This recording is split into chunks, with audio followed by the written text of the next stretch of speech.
They braided winter-bright ribbons through my hair as the bells tolled across Iron Pine Keep, and every note sounded like a lock turning. I am Mira of Ashford, human-born, Omega by the old seer's reckoning, the soft hinge between two iron doors. Outside the windows the forest held its breath, a dark sea of pines where moonlight swam in silver currents. Inside, my attendants moved as if stepping around a sleeping beast. They would not meet my eye when they slid the wolf-carved torque around my throat, a pledge that I would belong to the Alpha King, Rowan Nightbane, before the moon climbed to its spear point. I had met him only once, across a council table crowded with maps and knives.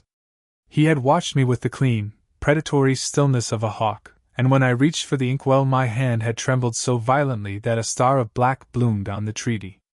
"Do not fear me," he'd said, quiet enough that only the two of us could hear. I did not believe him then. I do not know if I believe him now. The hall glowed with hundreds of candles when I entered, and on the right stood the wolves in their human faces, tall, broad, amber-eyed, their hair braided with bone and silver thread. On the left, my countrymen wore velvet and pride.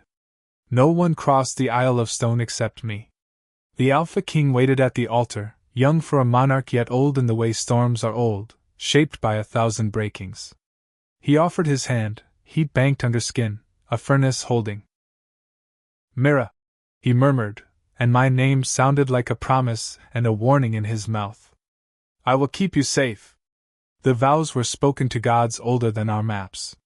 The ring was forged of night steel, the gem a trapped flicker of winter moon. When Rowan bent close to seal it he whispered again, "Don't fear me." The crowd roared approval. Somewhere in the rafters, something, destiny, or the wind, shifted its weight. Feasting blurred like a tapestry dragged too quickly past the eye. Courtiers traded smiles that cut. Lycan captains toasted peace with human generals and measured each other's throats between swallows. I raised the goblet, and found my pulse in its silver rim, quick as a hunted thing. Rowan did not touch me more than duty required. He spoke of roads and salt levees, of patrols and borders, of cubs kept warm in winter. Yet every time a voice rose to challenge some clause of the treaty, his glance slid to me and steadied there, as if my small, human stillness anchored the room. When the musicians' tempo softened and the torches guttered low, the hall thinned. Tradition says the king carries his bride across the threshold so the moon herself may witness the binding. Tradition also says an omega calms the wolf, that we are lanterns in a wind. I carried both stories into the private corridor, one in each shaking hand. The royal chambers were unexpectedly gentle, drifts of green wool, a bedstead carved with river stags, shelves heavy with leather-bound histories. Rowan dismissed everyone with a nod and turned to me as the door thudded shut. "Mira," he said, voice sanded low by restraint. "You have not been given to me as a hostage. We will build this at your pace. Say the word and I will bed down before the fire, far from you. I swear it by my crown and by the king's moon." I believed him, almost. I was shaping the word when the night shattered. A scream knifed the corridor. Then the smell of silver, bitter as lightning. Then the window burst inward and 3 figures spilled through like shadows pulled off a wall, masks lacquered in ash. The first bolt struck Rowan square in the chest. He moved before my scream fully formed, hands snapping up, teeth bared, but silver hates alpha blood with a scholar's focus. The bolt buried itself and burned. His knees hit the floorboards. The second assassin pivoted toward me, blade already in a killing arc. I am not a soldier. I am a girl who learned 12 languages and the ways a smile can be a shield. But I am also my mother's daughter, and she kept a knife sewn into the hem of her wedding dress. In case the world remembers it is the world. My fingers found it as if they'd been searching all my life. Steel met wrist, the blade clanged away. We collided, graceless and terrified, and I bit him through the mask with human teeth while the third assassin leveled a crossbow, aiming at the helpless Alpha King. Terror is an acid, it etches everything true. I threw myself sideways into the line of fire. Not because I was noble, but because I could not imagine a tomorrow where I had done nothing. The bolt hissed past my shoulder, tore silk, kissed skin, and thudded into the bedpost. Rowan rose. Not gently. Not as a man. The change ripped through him like dawn tearing night. Black hair silvered at the tips, muscle bowed his shirt into seams, the pupils blew wide until only a ring of wildfire remained. He was wolf and king in the same breath, and he moved with a function older than prayer. When it ended, one assailant lay boneless, one fled bleeding across the courtyard roof tiles, and the third crawled backward until his boots found the room's far wall. Rowan stalked him there and froze, nostrils flaring over the stench of resin and wolfbane. He did not kill him. He looked at me. Your choice. He grated, voice roughened by the shift. King's justice, or the Queen's? My hands shook, but the part of me that had watched men play chess with borders lifted her head. Alive, I said. He talks first. Somewhere far below, the bells began to ring again, this time, not for vows. The healer snapped the bolt's shaft and poured black root over the wound, while Rowan's jaw locked against sound. Lycan flesh rejects silver like a realm rejects a false king, but the cost is always fire. I kept my palm on his shoulder, a steadying weight, and felt the tremors bank themselves against my touch. Omega, they name us. Soothing, they say. No one ever mentions that calm is a force like weather, and using it leaves you hollowed. They chained the surviving assassin to an iron chair in the map room. He tried to spit curses through the mask until Darius, the captain of the night guard, scarred and watchful, peeled it away. A human face stared back at us, 40 winters, river-tanned, eyes fever-bright.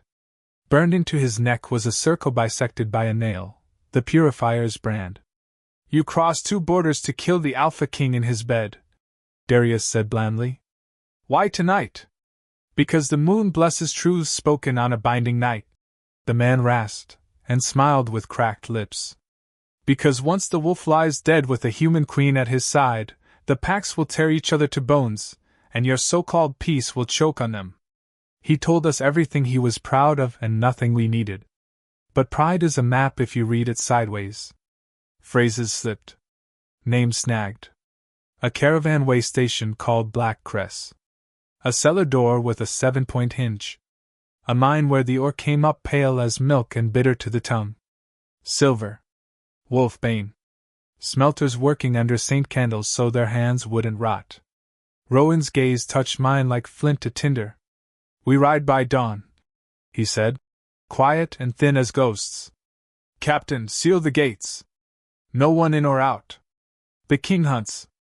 He looked down at the man in chains. And the queen. No, Darius snapped before I could speak. She is human, and she is the treaty. We cannot risk. She is Omega and my equal by crown, the Alpha King said, never raising his voice. And tonight, when my blood burned, she stood between me and death. He turned to me. Mira, I will not command you, but I would have you at my side. Fear cambered my ribs like a birdcage. But fear is not a stop, it is a signpost. I ride, I said. If the Purifier wants a story where the king dies and the queen watches, then let us write a different ending. Dawn found us as a handful of shadows smeared along the northern road.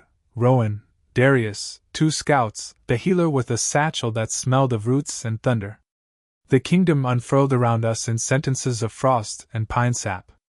We rode without banners. No escort to thicken the trail. The Alpha King's wound oozed anger through fresh bandages, but he sat straight-backed as a promise. He taught me the wolf sign for silence, 2 fingers to the throat, for glass underfoot, palm down, drifting, for wind that lies, a twist of the wrist. I taught him the human hand talk of diplomats. I yield, open palm, I bargain, circling thumb, I listen, 2 fingers to ear. It felt like building a bridge while crossing a gorge, absurd, necessary, almost holy.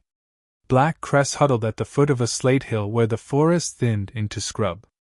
Itsen wore 3 names over 3 older ones, as if it kept changing its mind. We stabled the horses and took a table with sight lines to both doors. When the girl brought stew, Rowan asked, easy as whether any new traders had come from the east. Plenty, she said, eyes darting away and back. Plenty, but none stay long. Her glance snagged on the wolf torque at my throat, then on the king's bandaged chest. Compassion warred with fear. She set her jaw. If you go on to the old tin works, don't breathe too deep. The air there hurts. At dusk we found the mine. No lanterns, no watchmen. Just the hum a place makes when it has been used for the wrong thing. The 7-point hinge gleamed on a half-buried door. Stay behind me, Rowan said out of habit. I stepped to his shoulder instead. The door groaned open into a throat of darkness that smelled of resin and coin. Below, the tunnels forked like veins. We moved by touch and wolf sense, by the soft tick of water, by breath held and released. Then voices, too close, argued about a delivery miss because the bride didn't die. Something cold and precise slid into place inside me. I stepped out before the king could, human, small and unthreatening. Forgive me, I said to the startled men. I'm lost. They reached for weapons. The Alpha King's shadow poured over me like night. We took them alive. Rope is cheaper than blood. Under Darius's patient hands, their tongues loosened. The Purifier's true name, at last, Serholt, once a border reeve sworn to my father, now a zealot wrapped in a prophet's cloak. He had money from merchants whose sons had died in the winter raids. He had scholars who etched prayers into silver and called it science. He had a timetable that ended with a pyre in the capital square. The king upon it. The queen beneath it. Smoke teaching the children a lesson no lullaby could unteach. Not while I breathe, Rowan said, and for once the old vow sounded inadequate to the thing inside it. We found ledger books in a dry alcove, neat columns tracking or resin bolts. I copied names, routes, sums by lamplight until the numbers blurred. The healer changed the dressing at Rowan's chest and fed him a draught that smelled like thunderheads. He slept in snatches, breath hitching when the silver remembered him. Once, near midnight, I woke to find him propped on one elbow, studying me the way men study the sky before they choose whether to harvest or hope. You are not what they said you would be, he murmured. What did they say? That a human Omega would be a candle I could snuff with 2 fingers. His mouth thinned, not with anger but with a kind of grief. They forget that fire changes stone. Stone changes fire, too, I said, because I needed him to know he was not an uncarved mountain in my eyes. He smiled, small and astonished, as if someone had placed a foundling joy in his hands. By dawn we had enough to cut 10 throats with a single stroke. We ghosted back toward Iron Pine with the ledgers hidden in my saddle, because no one searches the queen. On the ridge above the keep we saw smoke that was not chimney smoke. Heard bells that were not wedding bells. The gates were closed, the walls bristling with archers, the courtyard a shout made of bodies. Serholt had chosen speed over subtlety. A wagon with a false axle had broken in the market square, and when good folk ran to help, men with blessed blades stepped out of its belly and made blessings into knives. They had not breached the keep. Wolves climb walls faster than zealots climb myths, but the outer city burned in seams. We dropped into the saddle yard like falcons. Darius tossed me a brace of knives and a look that meant forgive me. I doubted. Somewhere in the smoke a child was crying the way a kettle cries. Go, Rowan said, and the king left me to choose. I ran toward the sound. You cannot teach a wrist to be brave on the day it is first asked. You must train it on smaller fears. I have opened treaty rooms thick with hate and walked through. I have smiled at men who wanted my throat and handed them tea. The same muscles answered now. I found the child under a fallen awning, cut canvas with one hand and braced the beam with the other, and when my arm began to shake a giant shadow shouldered me aside. Up, growled the shadow. The little boy went up. The awning went up. My knees went down. By dusk the fires guttered. Serholt's men died or fled. A handful surrendered and knelt in a ring under a wolf banner that had never watched men lay down their swords before. The Purifier himself had not shown. Because he is not foolish, Darius said bitterly. Only cruel. Rowan stood in the ash haze with blood drying like lace at his collar. The moon should have made him monstrous. It made him king. He lifted his voice so it traveled into the burned streets and the bruised hearts. Hear me. The Alpha protects, or he is no Alpha. The King provides, or he is no king. My word stands. Humans under my roof are sworn guests. Wolves under my roof are sworn kin. The man who set this fire will learn the price of lighting one in a home not his. The cheer that rolled back was not tidy. It was not unanimous. But it was loud enough to make the knight step back one pace. We slept at last, an hour, maybe two, before the council bell tolled us into the map room again. Ray, silver-haired and steady, laid our ledgers open. Names, she said. I know 3. And I know whose dinner tables they sit at. Malik, all sharp edges, admitted he had been wrong about keeping me from the hunt, and the admission filed some of his angles smooth. Rowan tasked squads to roll up the smuggling chain, quiet arrests, quiet trials. He tasked scribes to copy our proof and couriers to carry it to my father by 4 different roads. He sent riders north to fold the nomad packs closer, and south to move our cubs inland where fire can't run so fast. Finally he looked at me, fatigue like grit in his eyes. And we, he said rough, owe the moon what we owe her. It is a law older than parchment that vows made on a binding night must be honored before the next moonrise or broken by blood. We had spoken hours before witnesses and assassins. We had not sealed them.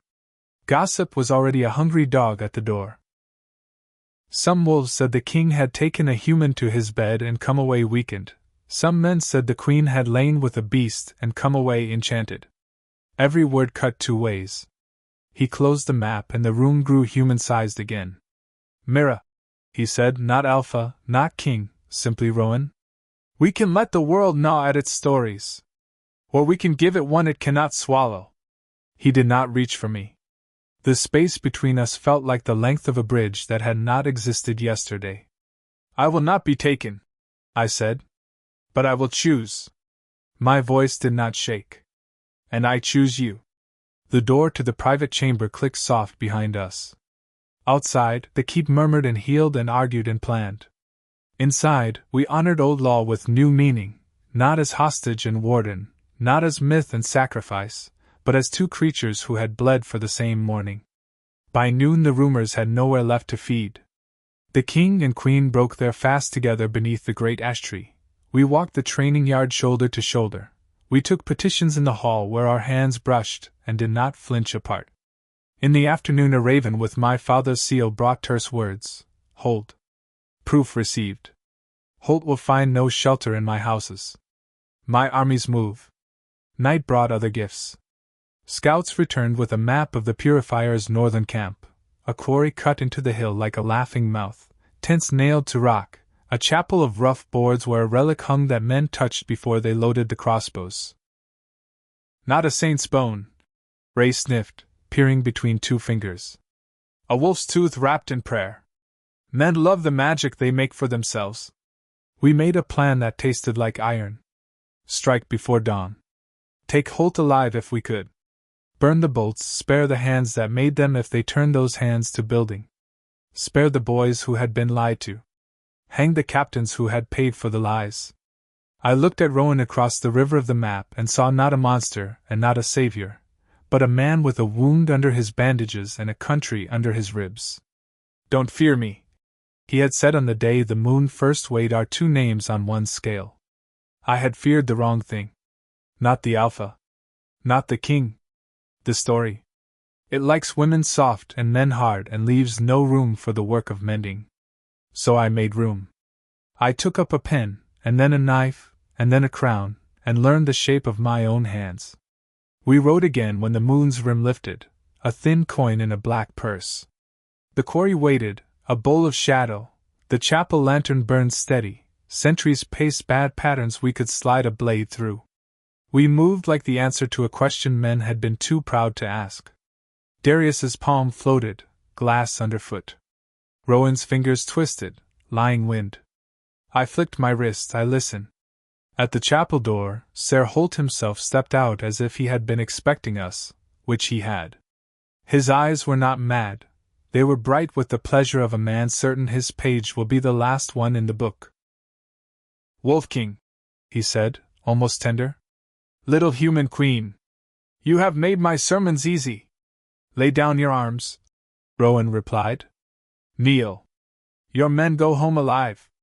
My men, Holt said calmly, came to make the world clean. He lifted a hand. Torches flowered along the quarry walls. Crossbows rose in 100 practiced arcs. Down! Darius barked. I dragged Rowan behind the chapel's low wall as a storm of bolts chewed air. The first volley hit stone. The second would find flesh. Break the relic, I said. They believe it's their shield. Rowan's mouth curved, feral and fond. You were born for war you never wanted. He ripped the chapel door off its pins and hurled it through the relic. Wolf tooth and prayer exploded into splinters. Around the quarry the bows wavered, just for a breath, just long enough for wolves to leap and men to choose and the story to tilt its face toward a different ending. Chaos blooms fast when faith cracks. With the relic splintered, Holt's lines fray like rope cut at both ends. Some men clutch at the tokens around their necks as if prayer will turn bolts already loosed.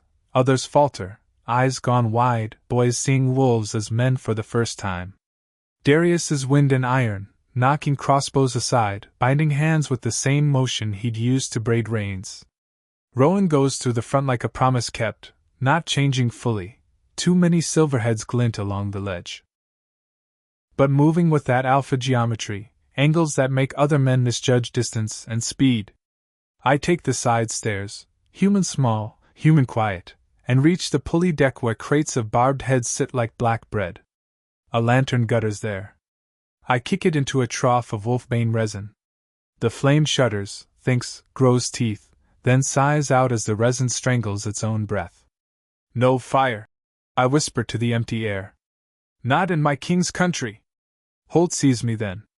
He is long-boned and careful, a reeve who learned to count fields before he learned to count dead. Lady Ashford, he calls, as if we are at court. Has the wolf used your tongue to bless his supper? He used only his hands to save my life. I answer, and slip my knife free. And I used mine. He smiles, not cruelly, but with perfect conviction. You are an Omega. You soothe the beast. It will devour you last. I'm an Omega, I correct, stepping until the quarry mouth opens under us like a dark coin. I decide who breathes. Rowan's whistle, 2 notes, dropping, means cover. I drop. Bolts shear the rail where my ribs were. When I rise again, Darius has taken the ledge. Holt retreats toward the chapel, fingers flicking priest sigils that bless nothing. Kneel, I say, and the word is the calm I made in a burning street. It lands in him like winter. He hesitates. Then, impossibly, he smiles at me like a tutor proud of a lesson learned too late. He goes to one knee. We take him alive. We bind Holt's wrists with chain and his words with silence. The healer smears a bitter paste over his tongue to sour whatever spell prayers the purifier recites. Around us, the camp sags. The boys lay down bows. The captains count their exits. Rowan counts captains instead. Those 4, he tells Darius. They wear coin at the wrong places. They led this. The rest, hands that can hammer nails. I'm a smith, a youth blurts. He can't be 20 summers. Might 'a taught me to make hinges. You'll make hinges again, Rowan answers. And you'll make doors for families whose homes were burned by your masters. That is king's justice. We pile the ledgers and the wolf-tooth splinters and every barbed head into a cart. The chapel we leave standing, boards stripped of relics until it is nothing but wood and shadow, both of which can be used for shelter if cut right. Ray will say later that mercy is a risky currency. She is right. But this is not mercy, it is a lever under the world's weight. On the ridge the sun breaks and spills honey over iron. The men shield their eyes. Wolves do not. Rowan turns his face into it like a pilgrim into wind. The silver in his bandage weeps. His jaw hardens. We go home, he says, and the word home spreads through the company like bread smell. Holt hums despite the paste, a hymn, warped. The moon shines same on sinners and saints, he sings softly. Burn the wolves, save the child. Save the child? I echo, and lay my palm on the cart that carries the barbed heads. That is what we're doing now. He looks at me as if I have misread the lesson. Perhaps I have. But the king's country is learning a new alphabet, and I will be its patient scribe. Iron Pine receives us with a roar that is not quite joy and not only relief. The burned quarter still smokes. The newborn quarter, tents raised where houses fell, already hums with hands and orders. Ray meets us at the gate with a ledger and 3 questions. Malik arrives with the nomad Alpha Rafe, whose braids catch the morning like fish hooks. Rafe studies Holt with a hunter's detachment, and then me with something like respect. Your queen bleeds courage, he says to Rowan in the open, so that soldiers and washerwomen both hear it. The old stories forgot to mention human women who carry steel. They remember now, Rowan answers, and some of the wary in the crowd exhale. Titles help. So do sentences nailed plainly to the day. We do not hang Holt that hour. King's law is not king's whim. He is sealed in the high tower that once chained winter storms and iron bells, guarded by wolves who do not prey and men who do, and both kinds of sentry know that any death now must be a verdict, not a convenience. Darius breathes easier when the keys settle at his belt. Captains in the cells, he adds. 8 of them. The boys, 57, housed with the masons. Feed them, I say. And put tools in their hands by noon. Tools? Malik bristles by reflex. Hungry men listen to bad sermons, I answer. Working men listen to each other. Rowan's eye warms. Do as the Queen says. Authority passes between us like water passed hand to hand along the fire line. Effective not because it is magic, but because no cup is dropped. In the afternoon my father's banner rides hard through the west gate, blue stag on field of smoke, and he is in the saddle, dust mad, eyes searching me first and the walls second. We meet at the ash tree where we broke our fast. He crushes me and then holds me away to read my face like a decree. You live, he says, voice breaking on the simplest verb. I rule, I correct gently, and bring him to the council. Counsel with my father is like playing chess against the man who taught you. He sees the gambits, forgives the feints, and respects only honest risks. He reads our ledgers, hears our scouts, studies Holt through a window where the iron lattice makes clean geometry across the purifier's calm face. You could have killed him, he tells Rowan without looking away. I do not kill problems, Rowan replies. I end them. Father's mouth crooks. We speak the same dialect. He turns to me. You've taken vows under moon law. Are you willing? I say. And choosing. I am not a daughter asking permission. I am a queen giving my father a new map. He nods once, pride stripping him raw. We draft joint proclamations. Human law will treat wolf blood insult as it treats the cutting of a man's hand. Lycan law will treat human oath breaking as pact betrayal. The classes of criminals who profit from borders learn that borders now profit less from them. We announce trials, public, orderly, swift, for captains and coinmen, clemency for boys who lift hammers before they lift prayers. At sunset, we walk the rebuilt market. A child runs up, the same kettle cry boy, hair soot tangled, cheeks apple bright now. He thrusts a crude carving into my palms, a wolf and a woman standing back to back, their silhouettes cut from river drift. For the Queen, he says, breathless. And the King? Rowan crouches and studies the little beast. You've made the wolf too handsome, he tells the boy solemnly. He is worse in temper and better in heart. The child giggles. My father watches this simple exchange like a man hearing a new instrument tuned in his court, and liking the note. That night, when the hall's quiet, I press the carving to the sill and let the moon paint it silver. We are writing a legend by accident, I whisper. Rowan's arms fold around me from behind, warm as a hearth. On purpose, he murmurs into my hair. We simply discovered it on the way. Morning brings the trials. No spectacle, no pyres, only a square, a scaffold, a bench for scribes, and the law spoken as if the words still mattered. Holt refuses counsel. He insists he speaks for a higher crown than any of ours.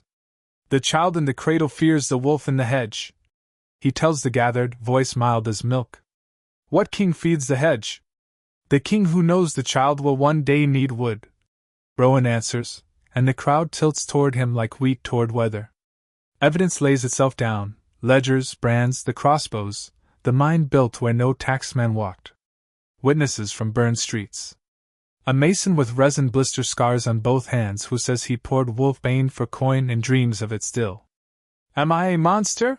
He asks, weeping into his calluses. Make me something else.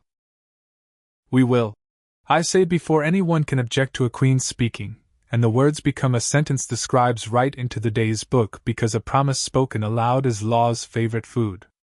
Verdicts fall like measured rain. Coin men to the gallows. Captains to hard labor rebuilding what they broke until winter, then exile marked on the gates of 3 cities. Boys to the masons and the smiths, the drovers and the thatchers, apprenticed under watch. Ser Holt is last. He kneels when ordered, humble as a monk about to be blessed. Ser Holt of the Western March, Rowan intones, you are found guilty of murder, treason, sedition, sacrilege under your own code, and the making of weapons outlawed by 3 crowns. By right of king and council, I sentence you to the noose. Holt lifts his face toward me, not the Alpha. Omega, he says softly, almost tender. When the wolf turns on you, remember I warned you. When men turn on boys, I reply, you called it worship. He smiles, as if I have again misread the lesson, and dies clean on the 3rd bell. The square breathes out. I do not rejoice. I do not break. I stand until the scribes finish, because queens do not flinch from the costs they sign. That evening the packs run, as they must after death, to shake the shadow from their pelts. I am left in the ash garden with Ray, who pours honey wine and studies my shaking hands without comment. We choose the weight we can carry, she says at last. Tomorrow you'll choose it again. Will the Alpha always have to prove the king? I ask. Only until the story changes its appetite, she says dryly. Stories take time to unlearn hunger. Rowan returns late, hair wet with night, the wolf still written along his edges. He kneels and rests his forehead against my belly in a gesture so intimate and ancient my breath catches. I chose not to kill him when I first could, he says, voice low. You chose to hang him when the law required. Between us, the balance held. Between us, the word grows roots. I thread my fingers into his hair and feel the small scars I have not catalogued yet. Alpha, I say against the top of his head. King. Rowan. I savor the names and the way each one makes a different door open inside his chest. We speak then not of war but of little things, which wing of the keep is warmest in winter, whether the orchard will bear heavy after fire, whether Omega dreams change when a mate is near. Mine do, I admit. They used to be all corridors. Now there are rooms. And windows? He asks, mouth curving. And windows, I say, and pull him toward one. The moon is thin tonight, a thread sewing sky to world. I imagine tugging it, drawing it tight. Weeks settle like snow that never quite melts, work layered on work, piece on uneasy piece. The nomad pack plants themselves in the western forest, and under raise timber halls that look like the bones of ships left too far inland. They barter hides for iron nails and laughter for leavening in our markets. Malik drills mixed squads until humans and Lycans move as if born in the same story. Father returns east to tighten his borders around the hole's hold board. His letters arrive steady as tides, trade strong. Priests loud. Stand firm. Not all is mending. Lord Vaughan, exiled from court for his trophies, harbors bitterness like a coal under ash. Once, on the training green, I feel eyes like knives and turn to see him watching from the crowd's rim, face schooled, hands quiet. Darius catches the glance and files it beside 100 others in the inner cabinet only captains keep. On the first snow, a midwife places my palm on a baker's round belly and grins. The cub kicks for queens, she pronounces, and the young mother laughs until tears cut clean tracks through the flour on her cheeks. My throat aches with an unnamed hunger, fear and hope braided, then settles. Omega is more than womb, king is more than blood. Still, when night folds us, Rowan counts my breaths with his cheek against my ribs, and I count his heart with my palm on his back, and the counting becomes a prayer either of us learned in any temple. Winter courts are smaller, their politics more precise, like surgery done by candlelight. Delegates come from the eastern marches, my father's men, stiff with the memory of wolves, to see if the king wears his crown without a sword pressed under it. They bring gifts and measuring eyes. I greet them in furs the color of river rock and wear the wolf torque as if it were made for me, because it is now. At the high table a captain asks, mildly, like a man idly curious, whether alpha temper and king's justice ever cross teeth. Every morning, Rowan says, smiling. Then we feed them both. The table laughs. The tension loosens a stitch. After, in the gallery where the windows hoard moonlight, a junior envoy lingers. He is young enough to still be arrogant, and old enough to have learned a little fear. My lady, he says, do Lycans keep their word when the moon is fat? More than men do when the purse is. I reply, not unkindly. Eat with us. Watch. Decide by seeing, not by sermons you learn from mouths that never cross the border. He flushes, nods, stays. That is one stone moved. We will move 1,000. That night sleep takes me with a new image, not corridors, not rooms, but stairs curling up a tower. I wake knowing without knowing that I am not empty. I do not tell Rowan yet. I carry the knowledge like a coal under my own tongue, warming me from the inside, tempering me. Omega does not mean fragile. It means hinge. Doors swing on me, halls connect through me, drafts become wind that powers mills. Spring shoulders winter aside with wet strength. The burn quarter grows bones, frames, beams, joists, a roof line that looks like a line of stanzas. The boys who made bolts now measure lintels.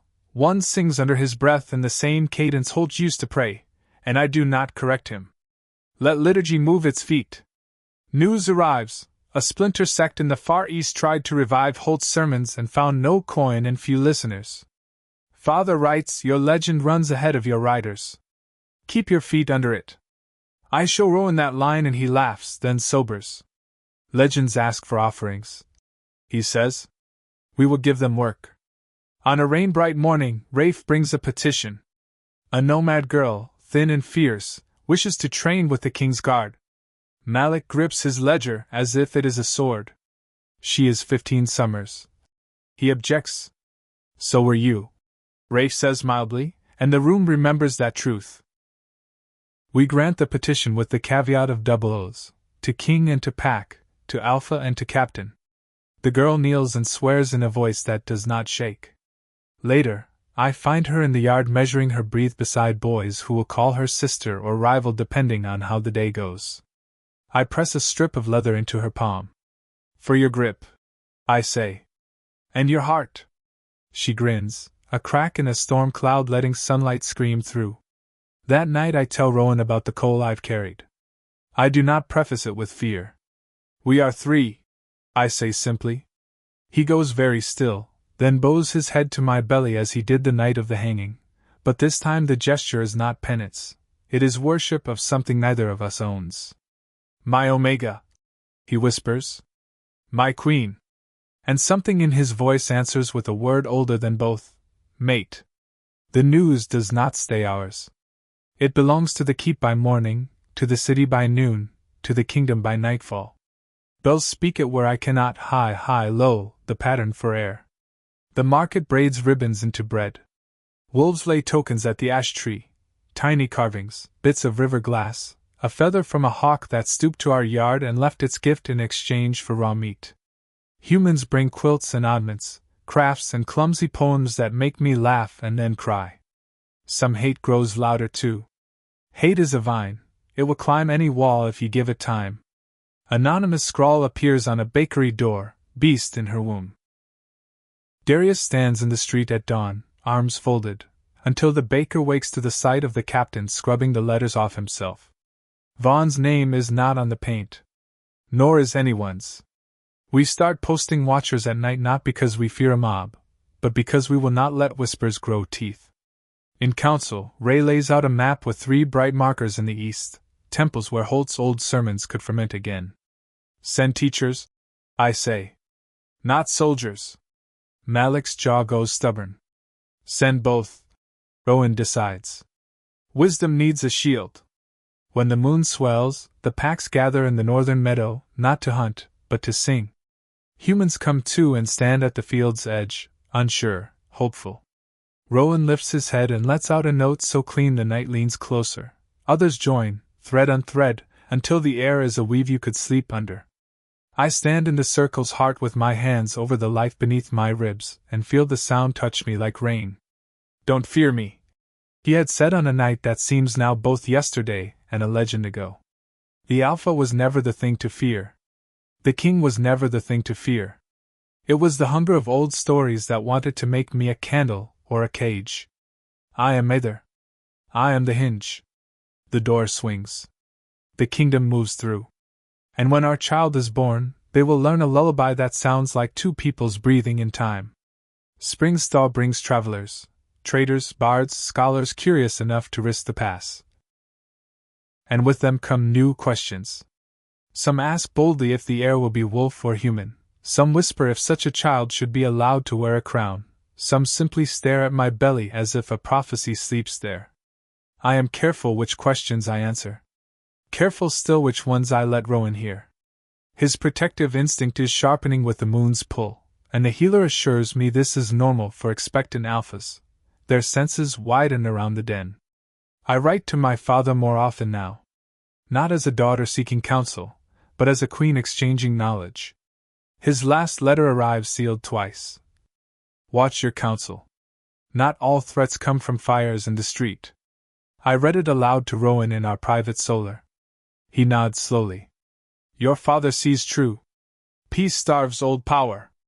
The ones who fed on war will seek new teeth. We begin to test the counsel, gently. Ray is ironwood, bends only to grow.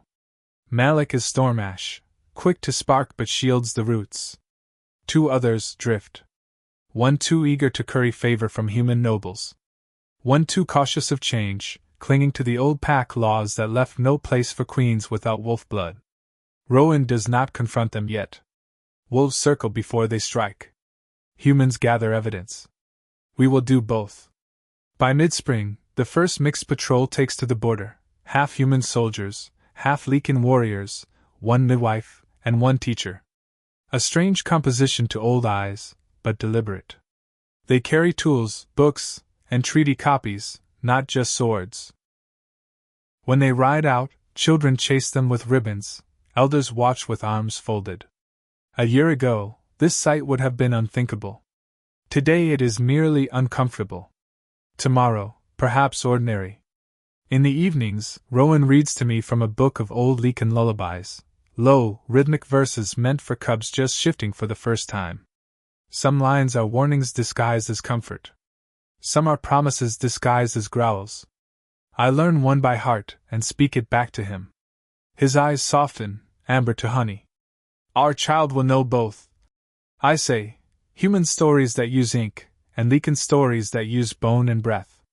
My dreams change again. This time they are not corridors or towers. They are bridges, long and arching, connecting lands that were never meant to touch. And at the center I stand, steady, 1 palm to each side, feeling the weight but not collapsing beneath it. When I wake, Rowan is already watching me, as if he heard the dream cross the space between us. You are not the hinge anymore, he murmurs, thumb brushing my temple. You are the bridge. I smile, because perhaps I am becoming both. Rumors reach us from the southern tribes of Wren Marsh, whispers of a different kind of unrest. Not human zealots this time, but wolf-born traditionalists who believe the birth of a half-blood heir will weaken the moon's blessing. They call themselves the Old Fong, and they preach that the throne must be carried only by pure wolf lineage or the moon will turn her face away. Rowan receives the news with a stillness that is more dangerous than anger. Old Fong has howled before. Ray says, fingers tapping the table like a heartbeat. But never with an heir at stake. Malik wants to dispatch a pack of warriors to silence the talk before it spreads. Darius argues for transparency, invite their alphas to court and force them to speak their grievances openly. Sunlight makes rot easier to spot, he says. Rowan turns to me. Your counsel, Mira? I breathe once, letting the child shift within me, a reminder that decisions now echo beyond us. Let them come, I say. But not for a confrontation. For a celebration. A celebration? Malik repeats, incredulous. Yes, I answer. Invite all the bordering packs to Iron Pine for the naming moon, a gathering to bless the unborn heir. Make old Fangs speak their opposition not in shadowed camps but in a hall filled with those who stand with us. Let unity answer them, not claws. Ree's mouth curves with approval. Clever. You give them a stage, but surround them with witnesses they cannot ignore. Rowan considers this for a long moment, then inclines his head. So it shall be. A naming moon gathering. When word spreads, the keep hums like a hive preparing for honey harvest. Decorations are woven, alliances renewed, songs rehearsed. Humans bring painted lanterns. Lycans bring carved moonstones to hang from boughs. Even the nomads send word they will arrive with gifts of their homeland. But one message arrives unsigned, ink scrawled in a shaking hand. The moon sees what you carry. She will not bless a half-beast, half-bleeding heir. Rowan finds the letter before I do and burns it in the hearth. Yet he keeps the ashes, as if the threat might speak differently once stripped of its cloak. That night, as storms drum the roof, I lie awake and feel Rowan's hand splayed protectively across my stomach. If they threaten you or the child, he begins, voice raw, but I press my fingers to his lips. We will not let fear write this story, I whisper. We will write it ourselves. Lightning flashes. Thunder answers. And between them, Rowan's forehead rests against mine, 2 heartbeats steadying, synchronized. Preparations for the naming moon consume the keep. Every courtyard becomes a workshop, humans and Lycans crafting side by side. Children dip lanterns and dye the color of dawn. Wolfsmiths etch moonlit runes into silver bangles meant to protect expecting mothers. The scent of pine, dough, and cold stone blends into something that feels like a future being kneaded into shape. But beneath the celebration runs a thin wire of tension, thrumming too faint for most to hear, except those who know how a kingdom sounds when it holds its breath. Rowan listens every night from the highest balcony, eyes scanning the forest fringe. Wolves sense unrest the way sailors taste storms in the air. The first of the visiting packs arrive with the waxing moon. Sleek caravans from the Frostmere clans, dressed in furs pale as snowfall, the Emberpine howlers, their cloaks threaded with copper feathers that clink softly when they move, even the marsh-dwelling briar-wolves, who bring moss-woven charms to hang in nurseries. Gifts are exchanged. Respect is shown. Hope sparks. Last to arrive, just before the moon becomes full enough to name, is the delegation from Ren Marsh. 6 wolves in human form, wearing skins dyed a dark crimson that drinks the light. Their alpha, Kale Thornblood, is a towering figure with iron-gray hair braided with the teeth of fallen alphas. His eyes, amber clouded with age and conviction, measure everything and find it wanting. He bows to Rowan, but not to me. Protocol demands he show equal respect to the Queen, especially one carrying the heir. I feel the slight ripple through the gathered crowd like a pebble thrown into a peaceful lake. Rowan's posture tightens, not with rage, but with the ancient tension of a wolf forced to hold still when another bares teeth. I step forward before Malik or Darius can. Alpha Kale, I say, voice clear. Welcome to Iron Pine. We honor the Ren Marsh Pack's presence. Only then, slowly, grudgingly, he inclines his head to me. Queen Mira. The title seems to resist leaving his tongue. We come to witness what the moon will or will not bless. Whispers stir. Kale's declaration is a gauntlet thrown in daylight. Rowan meets his gaze without blinking.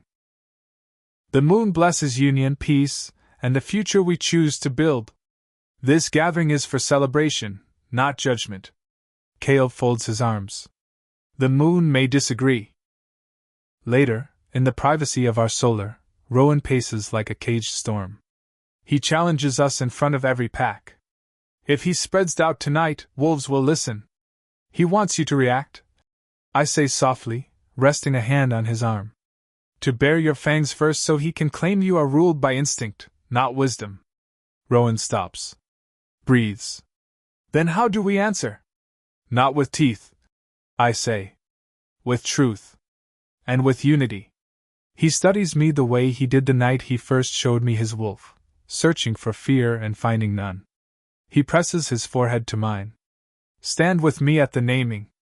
Not behind. At my side. I would stand nowhere else. The naming moon rises, full, silver, a coin of light stamped with ancient power. The gathering fills the great clearing beyond the keep, where towering pines form a cathedral of living pillars. Lanterns sway from branches, casting soft colors across fur and skin alike. Drums beat, slow, steady, echoing the pulse of the moon. At the center stands a stone dais carved with runes from both human and Lycan script, a merging never before attempted. Rowan and I ascend together, hand in hand. Murmurs ripple. Some eyes soften. Some narrow. Ray begins the rite, her aging voice ringing surprisingly strong. Under moon and oath, under sky and earth, we name the life yet to join our world. We gather not as packs or courts, but as one. The crowd answers with the traditional response. As one we hear. Traditionally, the Alpha speaks next. But Rowan turns to me, nods once, an invitation seen by all. Gasps scatter through the clearing like startled birds. I step forward. I was raised to believe wolves and humans could never walk beside each other without blood marking the trail. I begin. Yet here we stand, not as predators and prey, not as conquerors and conquered, but as parents, guardians, and kin to a future that belongs to us all. A hush falls, deep, attentive. Even Kale watches. This child will be born of two worlds. Not half of either, whole of both. And if the moon sees fit to mark them, it will be because they carry the strength of wolf and the resilience of human, bound not by fear, but by choice. Rowan's fingers tighten around mine. The moon pierces the clouds, and a beam of silver spills directly upon us, warming my belly like a blessing. A collective breath is drawn. Then, Alpha Kale steps forward. Silence snaps taut. He raises his voice. If the moon approves of this union, let her show it. Let the unborn stir beneath her light. Rowan bristles. Malik growls a warning. This is a dangerous demand. If the child remains still, doubt could spread like rot. I lay both hands on my stomach. I am not afraid. I know this child, as surely as I know the beat of Rowan's heart in the dark. Little one, I whisper softly enough that only Rowan and the moon should hear. If you are ready, the world is listening. A flutter answers, strong, undeniable, visible beneath the fabric of my gown. A stir so distinct that even those nearest gasp. It ripples through the crowd like wind through wheat. Kale's eyes widen, not in anger, but in something like awe, chased by fear. The moon brightens, silver washing over the dais and through the clearing until every face, human and Lycan, is bathed in one light. Wolves bow their heads. Humans press hands to their hearts. Ray raises her staff. The name is accepted. The moon bears witness. And the clearing erupts into cheers, howls and human voices rising together, not as two songs but one. Rowan pulls me into his arms, voice rough with emotion. She answered you. No, I murmur into his chest. She answered us. But at the edge of the clearing, I see Kale watching, not defeated, but calculating. And I know the naming moon may have bought unity for tonight. Not forever. The celebration roared long into the night, but unity is fragile when built beside old fault lines. By dawn, whispers returned, quiet, coiled, careful. I hear two briar wolves murmuring near the herb garden as Rowan escorts guests through the gate. Moonlight can make a stone seem like silver, one says. A kick in the belly proves nothing. They say the queen bewitched Alpha Rowan. Humans deal in charms. I step into view. They freeze. Charm? I echo lightly. If I had magic to bend a king, don't you think I'd start with his temper? The younger snorts despite himself. The older bows stiffly and drags him away. Not defiance, fear wearing a mask. But Cale Thornblood does not hide his dissent. He requests audience in the council chamber. Rowan grants it, publicly. Packs crowd the gallery. Humans line the rail. Cale stands tall, voice cutting clean through the expectant hush. The moon gave a sign, he admits. But a single kick is not a blessing. A wolf-blooded heir must shift beneath the first full moon of life. If this child cannot, then Iron Pine will fall under a human banner, and wolves will forget their nature. A murmur spreads like a stain. Darius bristles, Ree's eyes narrow, Malik's hand finds his blade. I raise mine first, empty, steady. Alpha Cale, I say. You speak as if strength exists only in claws. Yet the strongest trees grip earth by roots no storm sees. If our child shifts, the kingdom will shout with joy. If they do not, they will rule with two worlds in their bones, something rarer, perhaps stronger, than either alone. Cale's gaze sharpens. And if the moon refuses your wish? Rowan steps forward, not as king, but as wolf. Then I refuse to let old laws devour a future we bled to build. The world changes. So must we. The chamber trembles with that truth. Cale bows, not in respect, but in warning, and withdraws. Unity holds. Barely. Tension grows like frost beneath doors, unseen until morning light reveals patterns of cold. Cale and his Wren Marsh wolves linger after others depart, speaking quietly with certain Iron Pine elders. I spot Lord Vaughn among them. Once disgraced, now slithering toward relevance on a different trail. One evening, I find Vaughn at the memorial garden placing wolf claws, old trophies, beneath the ash tree where we shared our first meal after war. Rowan tears them up, jaw clenched, but I lay a hand on his wrist. Vaughn watches, eyes like pebbles. A reminder, he says. Some wounds don't heal. Some shouldn't. No, I answer softly. But wounds don't choose what grows from their scar. He leaves without reply. But he leaves the claws behind. Days later, the Renmarsh delegation departs. Cale pauses at the gate. Queen Mira, I once thought you a candle. You've proven to be flint. Sparks can kindle hearths, or wildfires. Choose which. I intend to, I reply. But Iron Pine must choose with me. When they ride out, the silence left behind feels like snow after thunder, too still, waiting for the next crack.